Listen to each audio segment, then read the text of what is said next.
Praise lord. దేవాతి దేవునికి వందనాలు. ప్రభు నామమున మీ అందరికీ నా ప్రత్యేకమైన వందనాలు, శుభాలు తెలియజేస్తున్నాను. ఈ దినము కొరకు ఏర్పాటు చేయబడిన దేవుని వాగ్దానము యెహెజ్కేలు గ్రంథము 36వ అధ్యాయము 29వ వచనము. మీ సకలమైన అపవిత్రతను పోగొట్టి నేను మిమ్మును రక్షింతును, మీకు కరువు రానియక ధాన్యమునకు ఆజ్ఞ ఇచ్చి అభివృద్ధి పరుతును. దేవుని నామానికి మహిమ కలుగునుగాక. ఈ ఉదయకాల సమయంలో సర్వ సృష్టికర్త అయిన నీ తండ్రి నిన్ను ఆశీర్వదించి గొప్ప వాగ్దానాన్ని నీకు అందిస్తూ ఉన్నారు. హల్లెలూయా. ఆయన అంటున్నారు, మీ సకలమైన అపవిత్రతను కూడా నేను పోగొడతానని ఈ దినము దేవుడు నీకు వాగ్దానం ఇస్తూ ఉన్నారు. హల్లెలూయా. సైతాను యొక్క ముఖ్య ఉద్దేశం ఏంటో తెలుసా?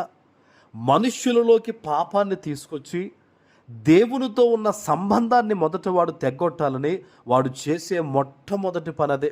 అందుకనే అనేక రకాలుగా దురాత్మలు మనిషిని పాపములోకి ప్రేరేపిస్తూ ఉన్నాయి.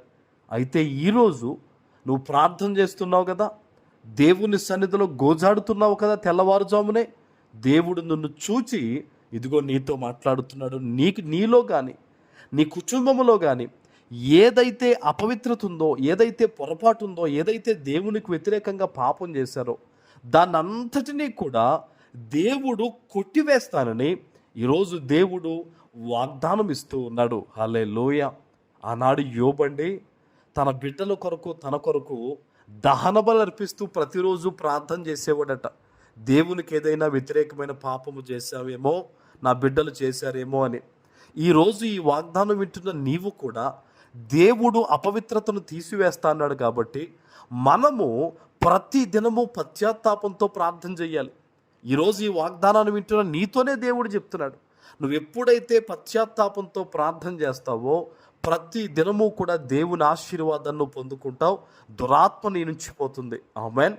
అయితే దేవుడు మరొక మాట కూడా చెప్తున్నాడు. ఈరోజు ఏమంటున్నాడు చూడండి, ఆయన నేను మీకు కరువు రానివ్వకుండా ధాన్యమునకు ఆజ్ఞ ఇచ్చి అభివృద్ధి పరుస్తానంటున్నాడు. నీ జీవితంలోకి కరువు రానివ్వడంటే దేవుడు నీ బిడ్డలు కూడా దీవెనకరంగా ఉంటారని, ఆశీర్వాదకరంగా ఉంటారని ఈ దినము దేవుడు సెలవిస్తూ ఉన్నాడు.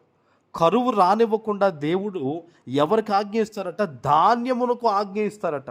ఈరోజు నువ్వు అప్పుల్లో ఉన్నావు అనుకో, ధన సమృద్ధికి దేవుడు ఆజ్ఞాపిస్తాడు.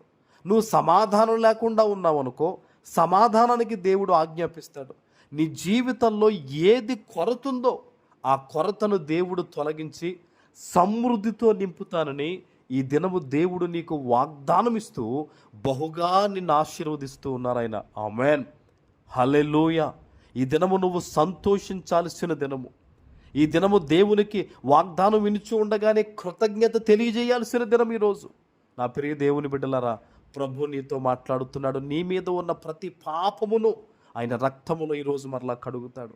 నువ్వు ఒక్కసారి దేవుని సన్నిధిలో పశ్చాత్తాపంతో ఈరోజు ప్రార్థన చే, ప్రభువా నన్ను నీ రక్తములో కడుగు, నా సమస్తాన్ని కడుగిదిగో, నన్ను దీవించు, ఈ కరువు నుంచి నన్ను విడిపించని ఈ వాగ్దానం ఎత్తిపెట్టి ఈరోజు నువ్వు ప్రార్థన చేయి. దేవుని ఆశీర్వాదంతో నువ్వు నింపబడతావు. ఆమేన్. ప్రార్థన చేసుకుందాం. పరిశుద్ధుడా, ప్రేమ కలిగిన తండ్రి, మీకు వందనాలు. ఈ ఉదయకాల సమయంలో మీరిచ్చిన ఈ వాగ్దానం ప్రతి బిడ్డ జీవితంలో నెరవేర్చి స్థిరపరచమని యేసు నామమున ప్రార్థిస్తున్నాను తండ్రి. ఆమేన్.